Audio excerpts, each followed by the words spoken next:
Baik, bismillahirrahmanirrahim. Assalamualaikum warahmatullahi wabarakatuh.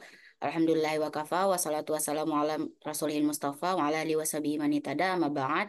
Perkenalkan, nama saya Nita Devrilawati, NIM 2010451001. Izinkan saya mempresentasikan hasil penelitian saya yang berjudul Perbedaan Kebijakan Polandia dalam Menangani Pengungsi Suriah dan Ukraina. Adapun latar belakang pada penelitian ini, yang pertama yaitu Polandia sebelumnya belum meratifikasi Konvensi Jenewa tahun 1951 dan Protokol New York pada tahun 1967. Setelah terjadinya perubahan demokratisasi di Polandia, Polandia juga mulai menandatangani Konvensi Jenewa dan Protokol New York pada tahun 1991 walaupun dinilai cukup terlambat dibandingkan negara-negara Eropa lainnya. Dan Polandia juga memiliki Undang-Undang Polandia yang diresmikan pada 13 Juni 2003 yang menetapkan bahwa pengungsi di Polandia diatur oleh Undang-Undang 29 November 1990 tentang perlindungan pengungsi. Polandia juga menunjukkan komitmen terhadap penanganan isu pengungsi, kemudian juga keterbukaan mengakibatkan peningkatan jumlah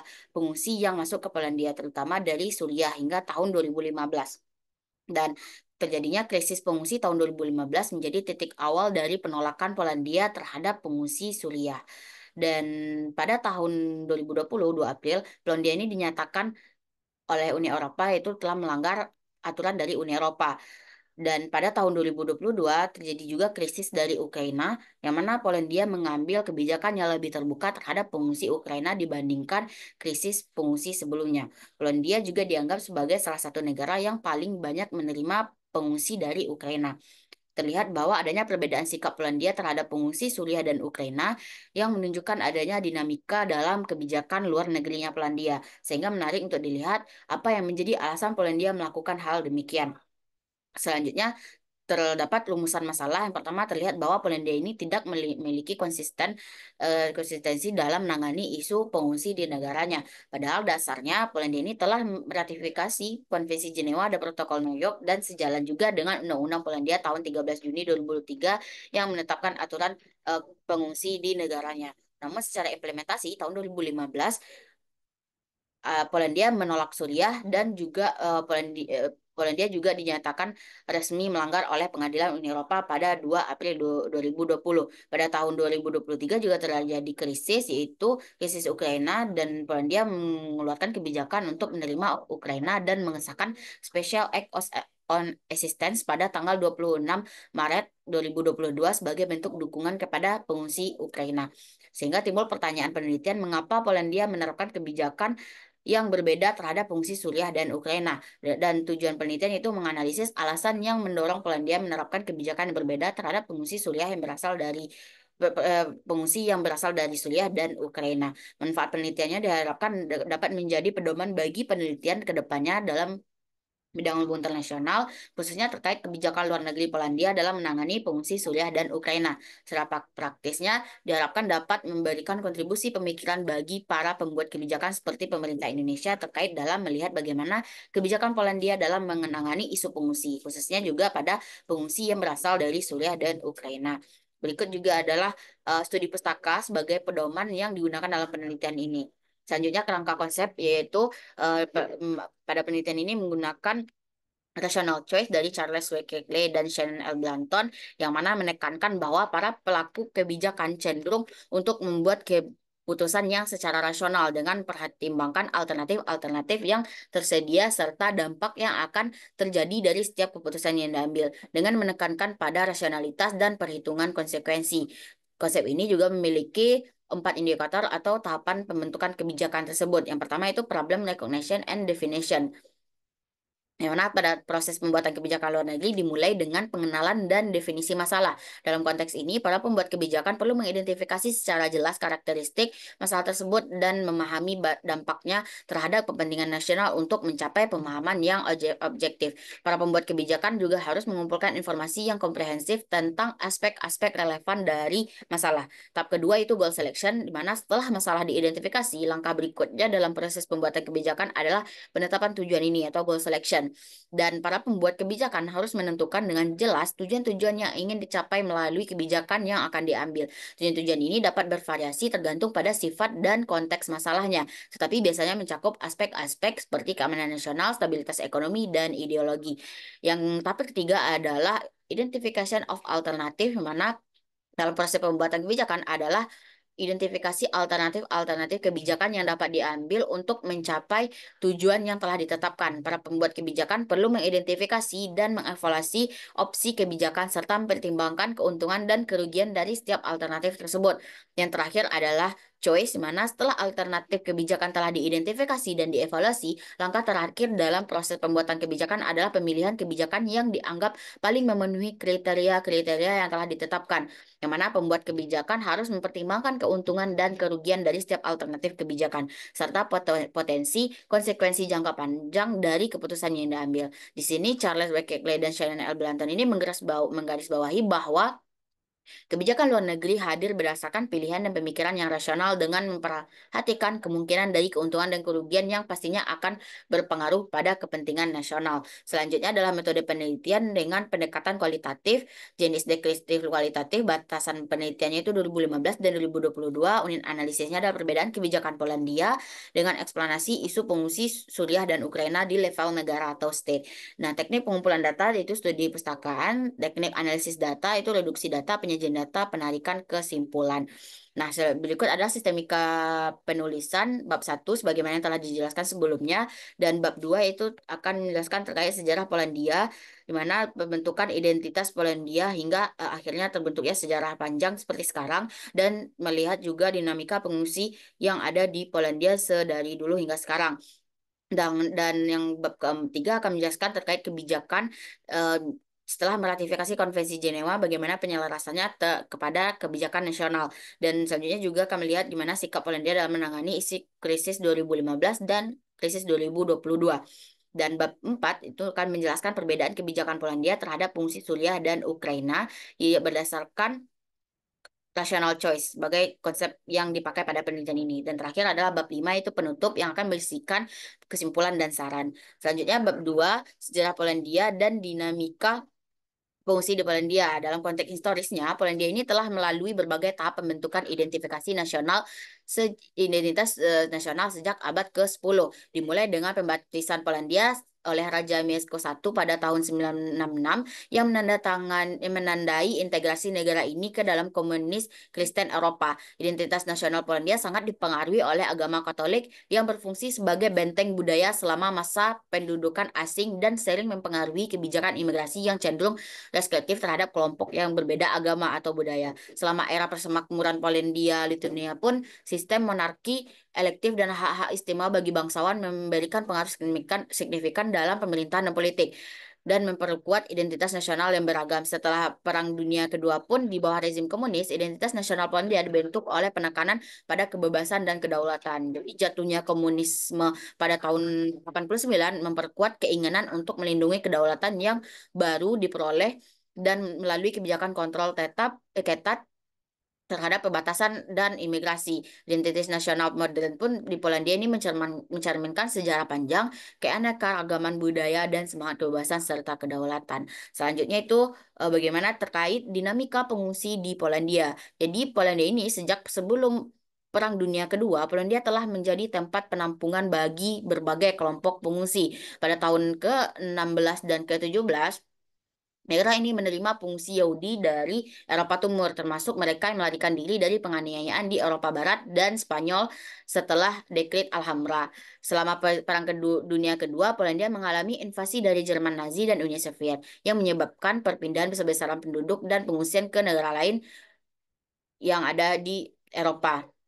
Era komunis di Polandia tahun 47 sampai 89 itu ditandai dengan kontrol ketat, tetapi negara ini tetap menerima pengungsi dari konflik seperti Perang Saudara Yunani dan krisis di Balkan. Setelah jatuhnya komunisme pun, Polandia menerima pengungsi dari berbagai konflik global seperti Ceko, Irak, dan Afghanistan. Dalam krisis pengungsi Suriah, yang dimulai konfliknya dari 2010, Polandia pun berpartisipasi dalam relokasi melalui Uni Eropa meskipun dengan jumlah yang sangat kecil dibandingkan negara Eropa lainnya. Namun pada krisis pengungsi Ukraina yang tahun 2014 sampai 2015 dan invasi Rusia pada tahun 2022, Polandia menunjukkan respon yang lebih positif hanya terhadap Ukraina dan yang negatif kepada Suriah pada tahun 2015. Pada Polandia menunjukkan respon yang lebih positif dan menerima jutaan pengungsi Ukraina dan tidak sama dengan apa yang telah dilakukan pada Suriah 2015. Nah, hal ini menunjukkan soliditas dan komitmen Polandia terhadap perlindungan pengungsi meskipun kebijakan dan responnya bervariasi sesuai konteks dari konflik. Nah, selanjutnya adalah bab 3 itu terkait kebijakan Polandia pasca meratifikasi Konvensi Jenewa dan Protokol New York tahun 1991. Yang pertama yaitu bagaimana penerapan hukum pengungsi di Polandia. Jadi Polandia ini meratifikasi konvensi tahun 1951 dan protokol New York tahun 67. Pada baru baru meratifikasinya pada tahun 1991 setelah jatuhnya rezim komunis dan berakhirnya Perang Dingin. Meskipun ratifikasi ini terlambat dibandingkan negara banyak di Eropa lainnya, Polandia telah berusaha menyesuaikan kebijakan dengan standar internasional dan perlindungan hak asasi manusia dan pengungsi. Sebagai bagian dari transisi menuju demokrasi pluralistik pasca runtuhnya Uni Soviet, Polandia mulai memperkuat kerangka hukumnya dengan mengintegrasikan prinsip-prinsip Konvensi Jenewa 1951 dan Protokol New York 1967 ke dalam kebijakan nasionalnya.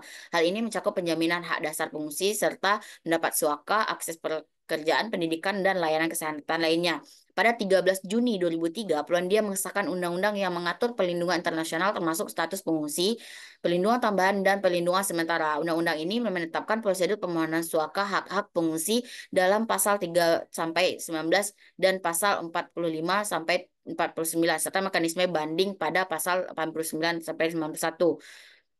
Nah, pada yang kedua itu penyelarasan regulasi Uni Eropa ke dalam kebijakan nasionalnya Polandia. Jadi sejak menjadi anggota Uni Eropa pada tahun 2004, Polandia mau diwajibkan mematuhi regulasi dan kebijakan Uni Eropa terkait isu pengungsi. Itu di bawah program Common European Asylum System ini menetapkan hak-hak pengungsi dan standar prosedur suaka di negara anggota. Polandia menyesuaikan undang-undangnya untuk memenuhi standar ini. Dan ada program Dublin Regulation menentukan negara anggota yang wajib bertanggung jawab untuk memeriksa permohonan suaka guna mencegah asylum shopping.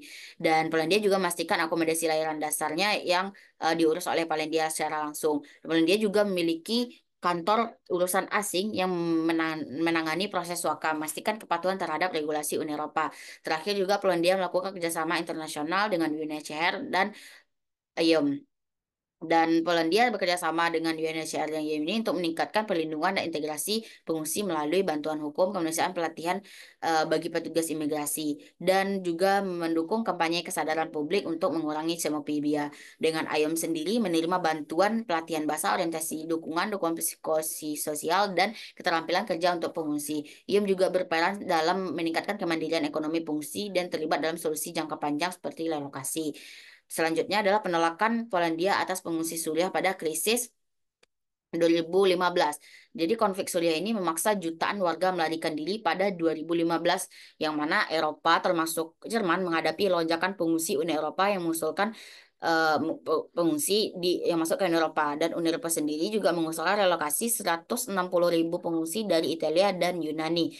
Dan Polandia pun di sini mengeluarkan keputusan untuk menolak kuota fungsi Uni Eropa dan memilih pendekatan sukarela. Walaupun sebelumnya Polandia telah menjanjikan untuk akan menerima 2.000 pengungsi dari Suriah. Dan di bawah pemerintahan Partai Hukum dan Keadilan PiS ini, Polandia meningkatkan pengamanan perbatasan dan penyebaran narasi naratif tentang pengungsi melalui media. Respon ini mencerminkan kekhawatiran terkait keamanan identitas budaya dan kapasitas ekonomi di Polandia. Selanjutnya adalah penerimaan Polandia atas pengungsi Ukraina pada krisis 2022, yang mana saat terjadinya invasi Rusia ke Ukraina pada 24 Februari 2022 memaksa sekitar 7,9 juta orang meninggalkan rumah. Polandia menerima jumlah pengungsi yang terbesar dengan 1 sampai 1,5 juta orang masuk ke negara tersebut pada pertengahan 2022 saja, dan pengungsi sebagian besar perempuan, anak-anak dan disambut dengan baik oleh Polandia. Polandia sendiri juga mengeluarkan atau mengesahkan undang-undang yaitu Undang-Undang Special Act of Assistance pada 26 Maret 22 itu untuk memberikan dukungan hukum kepada pengungsi Ukraina. Perbatasan juga dibuka tanpa visa khusus dan pusat penerimaan darurat didirikan di titik-titik strategis. Polandia juga bekerja sama dengan Uni Eropa melalui AMIF dan Emergency Assistance Instrument untuk menyediakan akomodasi dalam bentuk ekonomi. Opini publiknya di Polandia pun juga cenderung mendukung pengungsi eh, dengan 80% responden tidak melihat mereka sebagai ancaman. Respon Polandia mencerminkan solidaritas dan komitmen kemanusiaan didorong oleh hubungan diplomatik dan nilai budaya. Selanjutnya, bab keempat adalah perbedaan kebijakan Polandia terhadap fungsi Suriah dan Ukraina yang akan dibedah menggunakan konsep rational choice yang telah dirancang sebelumnya. Yang pertama itu adalah tahap problem recognition and definition. Mana tahap pertama ini dalam rational choice theory, yaitu problem recognition and definition ini terfokus pada identifikasi dan permasalahan mendalam mengenai masalah eksternal dan internal yang dihadapi. Dalam konteks ini, Polandia menghadapi dua krisis pengungsi besar dalam dekade terakhir. Krisis pengungsi 2015 dan krisis pengungsi dari Ukraina 2022. Keduanya memberikan dampak signifikan namun berbeda pada negara tersebut. Pada pengungsi 2015 Suriah itu dimulai pada 2011. Konflik di Suriah menyebabkan jutaan warga melarikan diri dengan puncaknya pada 2015 saat Eropa menghadapi gelombang pengungsi terbesar. Polandia sebagai anggota Uni Eropa dihadapkan pada arus pengungsi ini. Polandia mendefinisikan masalah ini sebagai ancaman keamanan dan kekhawatiran akan infiltrasi teroris, gangguan stabilitas sosial, serta tekanan pada anggaran negara. Polandia akhirnya mengambil kebijakan yang menutup kuota pengungsi yang diusulkan oleh Uni Eropa karena ketakutan akan dampak sosial dan keamanan dari pengungsi. Dan selanjutnya pada pengungsi Ukraina 2022, invasi Rusia ke Ukraina pada tahun 2022 Februari itu memicu gelombang pengungsi besar ke negara-negara tetangga, termasuk Polandia. Dengan latar belakang sejarah, geografis, dan kultural yang kuat, Polandia mendefinisikan krisis ini bukan sebagai ancaman, melainkan sebagai peluang untuk menunjukkan solidaritas dan kemanusiaan. Pemerintah Polandia pun didukung oleh opini publik yang simpatik mengambil pendekatan yang lebih terbuka dan positif terhadap pengungsi Ukraina, yang ditunjang oleh dukungan masyarakat dan media juga. Jadi kesimpulannya, kedua krisis ini menggambarkan bagaimana Polandia menyesuaikan responnya berdasarkan definisi masalah yang berbeda, deskriptif terhadap pengungsi Suriah yang dianggap sebagai ancaman dan dukungan penuh terhadap pengungsi Ukraina yang dipandang sebagai saudara budaya dan sejarah. Nah, selanjutnya yaitu pada pada tahap goal selection. Bagian ini membahas hambatan yang dihadapi Polandia dalam menentukan tujuan kebijakan saat menangani krisis pengungsi Suriah tahun 2015 dan krisis pengungsi Ukraina tahun 2022. Berdasarkan teori ini, negara-negara bertindak dengan maksud untuk memaksimalkan kepentingan nasional mereka. Oleh karena itu, bagian ini mengevaluasi hambatan yang mempengaruhi proses pemilihan tujuan Polandia dalam kedua krisis tersebut. Dan pada faktor pertama itu keamanan nasional. Jadi pada eh, pengungsi Suriah 2015, Polandia menghadapi tantangan besar dalam menentukan tujuan kebijakan yang optimal, terutama dalam menjaga keamanan nasional. Pemerintah khawatir akan potensi infiltrasi ekstremis di antara pengungsi. Mengingat keterbatasan sumber daya dalam melakukan penyaringan yang efektif, ketakutan publik terhadap perbedaan budaya dan agama juga menambah beban. Dan dengan banyak warga Polandia yang khawatir tentang ketegangan sosial akibat perbedaan ini. Dan juga terjadinya demonstrasi anti pengungsi yang besar-besaran yang digerakkan oleh kelompok sayap kanan yang mencerminkan ketidaksetujuan publik terhadap penerimaan pengungsi Muslim dari Suriah. Selanjutnya, kalau pada krisis pengungsi Ukraina, respon Polandia terhadap pengungsi Ukraina itu jauh lebih positif dengan fokus utama pada menjaga keamanan perbatasan dan stabilitas regional. Polandia ini berkolaborasi dengan NATO untuk memastikan keamanan meskipun ada perbedaan prioritas di antara negara-negara NATO. Dukungan ini bertujuan untuk memperkuat hubungan bilateral dengan Ukraina.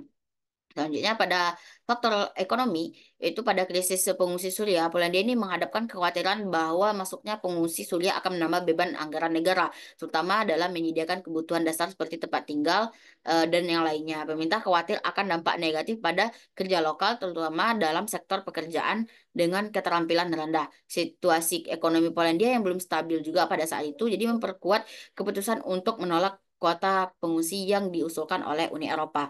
Dan sedangkan pada krisis Ukraina 2022 dalam kasus Ukraina, itu Polandia melihat potensi manfaat ekonomi jangka panjang dari pengungsi Ukraina yang memiliki keterampilan dan dapat berkontribusi pada ekonomi lokal. Meskipun dihadapkan dengan tantangan dan membangun layanan untuk fungsi, Polandia berharap untuk memanfaatkan tenaga kerja tambahan ini, terutama dalam pemulihan ekonomi pasca COVID-19. Selain itu, solidaritas yang ditunjukkan Polandia terhadap Ukraina juga memperkuat hubungan ekonomi kedua negara. Selanjutnya adalah pada faktor kemanusiaan.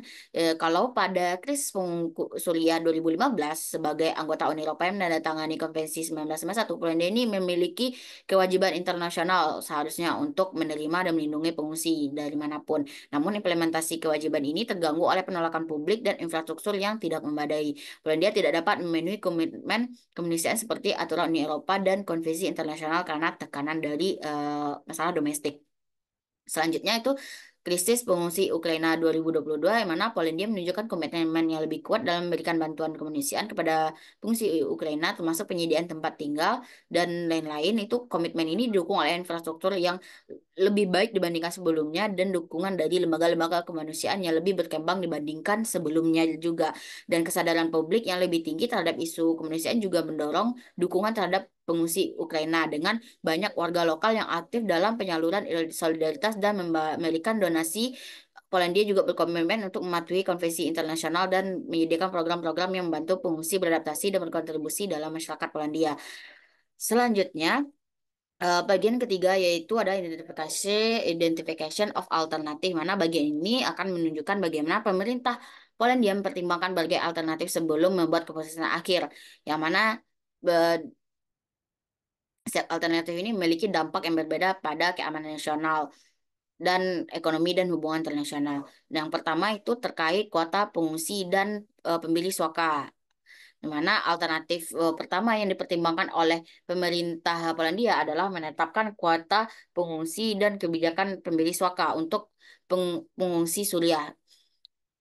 Secara pemerintah mempertimbangkan menetapkan jumlah tertentu pengungsi yang diterima setiap tahunnya sebagai bagian dari kesepakatan dengan Uni Eropa. Pada kebijakan ini adalah bahwa hal ini akan menunjukkan komitmen Polandia terhadap solidaritas internasional. Namun di sisi lain, hal ini juga membawa risiko keamanan dan tekanan ekonomi. Sebaliknya, dalam menanggapi krisis Ukraina, Polandia memilih untuk membuka pintu lebar-lebar bagi pengungsi Ukraina karena adanya hubungan historis kedekatan budaya, namun ini juga membawa beban tambahan pada anggaran negara dan pada faktor bantuan kemanusiaan di negara asal dan bantuan langsung di perbatasan. Jadi alternatif kedua ini adalah memberikan bantuan kemanusiaan di negara asal pengungsi atau di negara-negara tetangga. Jadi Polandia memilih untuk memberi bantuan langsung di Suriah atau di negara tetangga yang menjadi tujuan utama pengungsi dari Suriah. Nah, kelebihan dari kebijakan ini adalah biaya yang lebih rendah dan pengurangan risiko keamanan di dalam negeri. Namun ini juga berarti ketergantungan pada negara lain dan kemungkinan bahwa bantuan tersebut tidak cukup untuk mengatasi kebutuhan semua pengungsi. Untuk krisis Ukraina, Polandia ini memberikan bantuan kemanusiaan langsung di perbatasan Polandia yang memungkinkan mereka mengurangi tekanan pada kota-kota Polandia dan pererat hubungan bilateral dengan Ukraina. Yang ketiga itu ada terkait pengelolaan perbatasan. Jadi alternatif ini nih akan dalam krisis pengungsi Suriah salah satu opsinya adalah menuntut perbatasan sepenuhnya dan memperketat pengawasan untuk mencegah masuknya pengungsi secara ilegal. Ini memberikan kontrol penuh atas siapa yang masuk ke negara tersebut dan mengurangi risiko keamanan. Namun hal ini dapat memicu kritik dari komunitas internasional dan dianggap tidak manusiawi. Sebaliknya, dalam menghadapi krisis Ukraina, Polandia mengembangkan program integrasi yang komprehensif terhadap pendidikan bahasa, pelatihan keterampilan kerja, dan dukungan sosial untuk membantu pengungsi beradaptasi dan Poland dan masyarakat Polandia. Selanjutnya yang terakhir adalah choice, mana bab ini menjelaskan perbedaan kebijakan Polandia terhadap pengungsi Suriah dan Ukraina, yang mana fokus pada bagian teori rasionalitas ini digunakan untuk menganalisis keputusan pemerintah Polandia. Nah, yang pertama itu mana keputusan akhirnya yaitu menolak pengungsi dari Suriah dan menerima pengungsi Ukraina. Polandia menolak pengungsi Suriah dengan alasan utama terkait politik, ekonomi, sosial, dan keamanan. Secara politik, penolakan ini didukung oleh mayoritas masyarakat yang khawatir akan dampak negatif terhadap keamanan dan identitas budaya, yang mana pemerintah juga khawatir akan beban anggaran negara dan dampak negatif pada pasar tenaga kerja. Secara sosial pun Polandia menghindari potensi konflik budaya dan ketegangan sosial. Dan juga kekhawatiran terhadap terorisme yang menjadi alasan utama pengetatan perbatasan dan penolakan pengungsi. Dan selanjutnya itu terkait penerimaan terhadap pengungsi Ukraina, yaitu Polandia ini membuka pintu bagi pengungsi Ukraina selebar-lebarnya itu dengan alasan solidaritas historis, ekonomis, sosial, dan kemanusiaan. Secara politik, Polandia ini memiliki hubungan kuat dengan Ukraina dan melihat ini sebagai kesempatan untuk memperkuat hubungan bilateral, yang mana pengungsi Ukraina juga dianggap dapat berkontribusi positif pada perekonomian Polandia, yang mana juga kita ketahui bahwa kedekatan budaya dan bahasa mempermudah integrasi pengungsi Ukraina. Secara kemanusiaan pun Polandia merasa berkewajiban memberikan perlindungan dan bantuan kepada tetangga yang sedang dalam krisis. Bab 5 yaitu penutup akan berisikan kesimpulan terlebih dahulu. Pada krisis pengungsi Suriah 2015, Polandia menolak pengungsi dengan alasan keamanan, identitas budaya, dan beban ekonomi, memilih memberikan bantuan melalui negara tetangga Suriah daripada menerima pengungsi langsung, walaupun juga dalam jumlah dana yang kecil. Sebaliknya, pada krisis pengungsi Ukraina 2022, Polandia membuka pintu bagi pengungsi karena hubungan historis dan solidaritas serta dukungan oleh masyarakat dan bantuan dari Uni Eropa. Perbedaan kebijakan ini didasarkan pada konteks spesifik pertimbangan rasional Polandia yang memikirkan keuntungan dan kerugian dari masing-masing krisis. Selanjutnya, yang terakhir adalah saran, di mana sebagaimana kita jelaskan itu terdapat peran signifikan kelompok sayap kanan dalam mempengaruhi kebijakan pengungsi di Polandia. Pada krisis pengungsi Suriah tahun 2015 ini, pemerintah Polandia yang dipimpin partai sayap kanan menerapkan kebijakan pembatasan ketat terhadap pengungsi. Namun pada krisis pengungsi Ukraina tahun 2022, meskipun masih di bawah pengaruh sayap kanan, kebijakan yang diterapkan lebih terbuka dan inklusif. Penelitian selanjutnya sebaiknya menganalisis peran kelompok sayap kanan dalam perubahan kebijakan di Polandia untuk memahami dinamika politik yang mempengaruhi keputusan negara. Selain itu, penelitian di masa depan juga dapat meneliti pada negara lainnya dengan kasus serupa terhadap kebijakan pengungsi di bawah Uni Eropa. Nah, mungkin itu saja. Sekian dari saya. Terima kasih. Assalamualaikum warahmatullahi wabarakatuh.